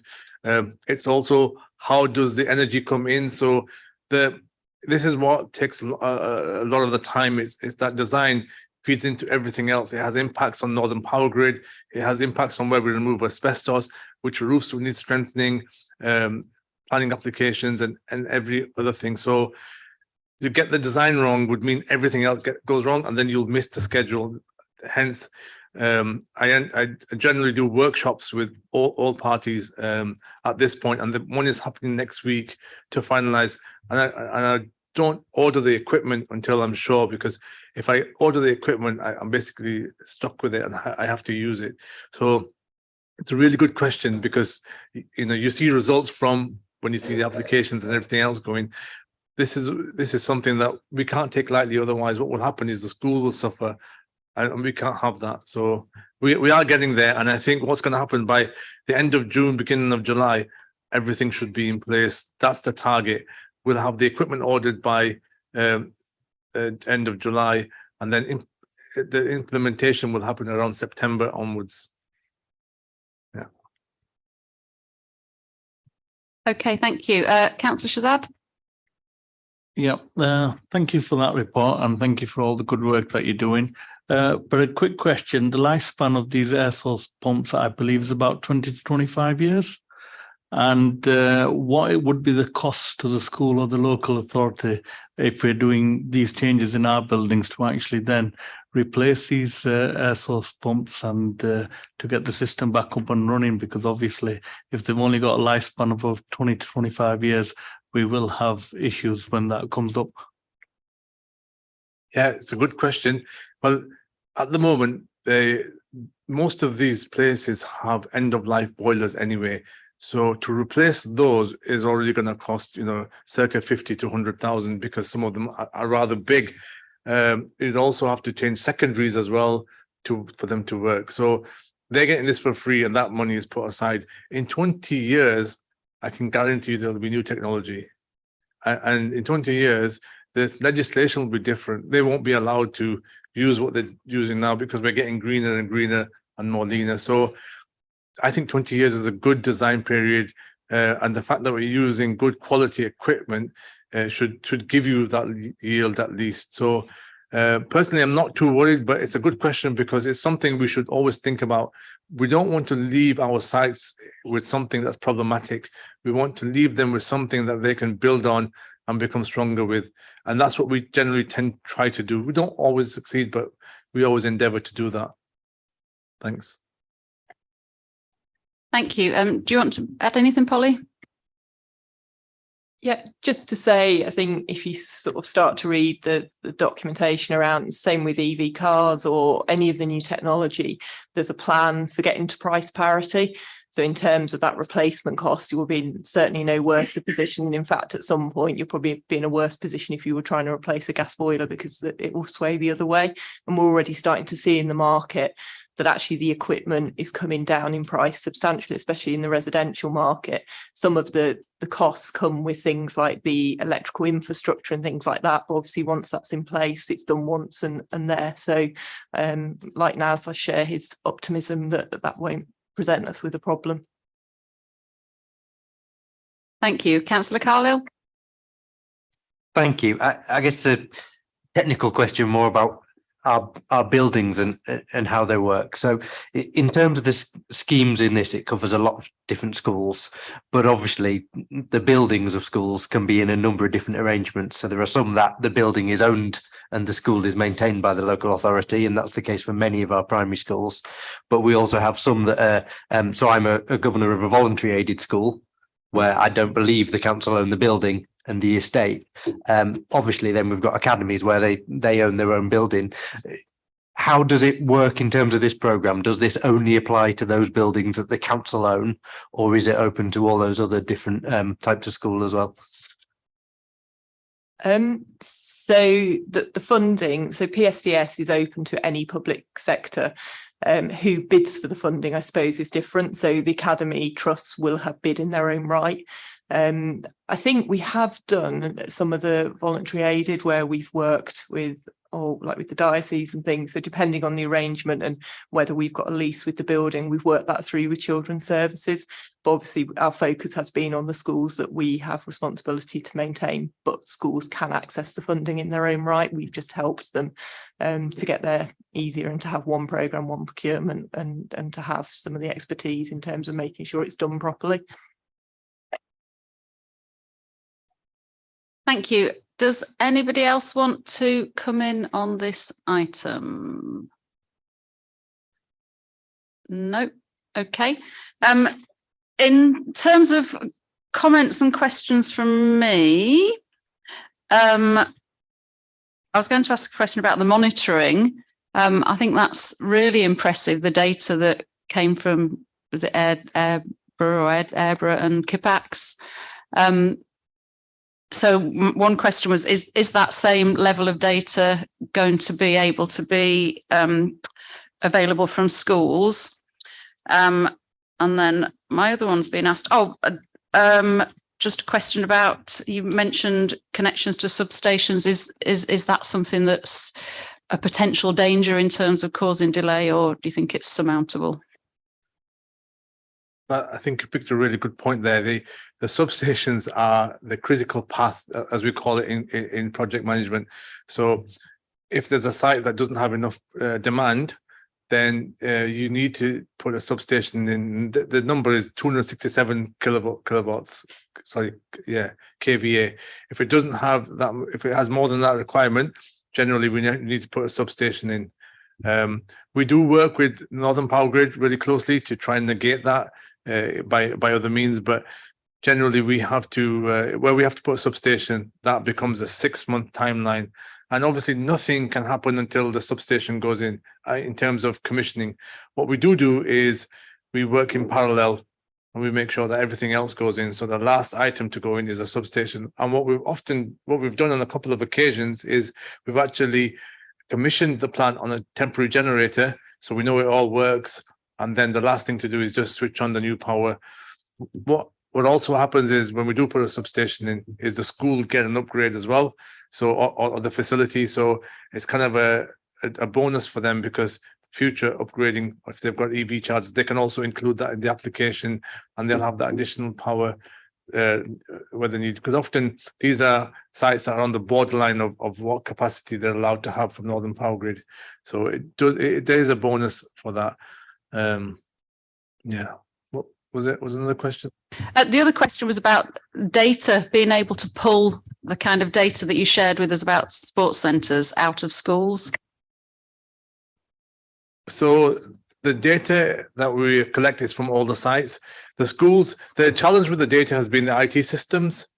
There's always firewalls and other things to overcome, and so we've been able to do it for the council buildings. It's taken a while to get through these firewalls and working with IT really closely over a period after the installation, because initially we just thought you could put a system in there, but because it has to go through IT systems, we've got a dedicated IT team working with us to get this online. The schools have their own IT, so they are now going through this whole the process of having the IT, so they will be online. The energy data from schools, from the solar, that's already online, that's available, and you can see all the generation graphs. for schools, because the contractor that puts them in is called Solar for Schools. They're already up and running with that system. But yes, potentially we can get all the sites. We've already got most of the PSDS one site data now. A lot of it is still going through optimization, because we want to get it to that point where we're predominantly using heat pumps and very little gas. So we're working through that systematically at the moment. Thank you. In that case, then the final one from me would be, you made the point yourself that the easiest work has been done across the city first, and clearly there's a long way to go. Is there anything that we as a committee can do to help further that work for you? Yeah, some of the sites are skeptical when we come to them, and some of them are very constrained in terms of space. So I know a couple of sites that are really pushed back and said, oh, we don't really know if we could have a heat pump. And we do try to educate them and work with them. But I think it's really important to get your involvement, to educate them from your side as well, because they may think we're a bit biased because we're trying to drive out this net zero agenda. But there's a big benefit to them. One is they get the infrastructure for almost free. So, you know, they're getting state-of-the-art heat technology in for free. We also do a full assessment of their sites, whether it's a school or not. So they get an understanding of where their systems are not functioning maybe in the optimum way. And there's also a lot of training that goes with it after we install. So they get a good understanding of how their system works. And also it reduces the energy bills if it's used in conjunction with solar, because the solar offsets the cost of the EV. The primary objective isn't to reduce the bills; it's to reduce the carbon, but that's the secondary. You know, if it's set up properly, it does reduce the bills. Thank you. Well, that's something for us all to take away, and we can take that message out, can't we, with schools that we're working in. A lot of us are governors and work very closely with a lot of the schools in our wards. So thank you very much. Thank you for your time. Absolutely fascinating. And we will now move on to item 10, which is our forward plan. Are you going to say something about that, Polly? So just to say, we've set out a forward plan, and we set out sort of on a meeting by meeting basis, trying to cover adaptation and mitigation. We've also looked to try and include kind of more external looking, so things like our anchor partners, so some of the bigger energy users across the city, the other public sector partners. And really it's just an opportunity for the committee to have a look at that proposal, see if they think there's anything that's missing, or if there's something on there that they think is of less interest, and to allow us to shape the programme for the year. We've got the directors again set out to come over the course of the year, which I think allows us to keep that council-wide momentum. So really it's just for feedback, and within the paper it just describes the different working groups as well. This year we haven't proposed any changes to those. They worked well last year, but again obviously open to suggestions and thoughts on that. So really more for discussion. Okay, can I open it to discussion then? I assume you've read the forward plan and you've seen what's laid out for the year. So if you've got any comments, then please raise your hand. Shall we start with Councillor McCluskey? It's just really a query about the date. The December date is given down as Monday, the 15th of December. Monday's either the 11th or the 18th. Well spotted. We'll take that away. I'm not looking right at my calendar, but I will assume you are correct in your knowledge. Okay, thank you for that. Anybody else? Councillor Jenkins. Yeah, I've for about 10 years, I think I've sat on the Affordable Warmth Committee, and I just wondered whether, because it's obviously a committee that looks at energy issues, but often gets forgotten about, and probably most councillors here will not know anything about it at all. But I think it would be good. We didn't actually meet for about 2 years during the COVID, when energy was perhaps the most important issue.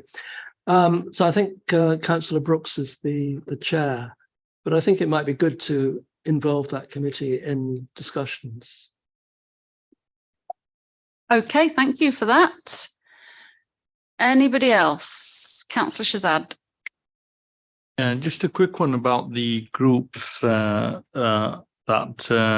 subgroups that we should invite all councillors again, because I think we've got a new quota of intake of new councillors, and a lot of the councillors from last year were saying they weren't getting the invite. So I think we can maybe start that fresh to all councillors.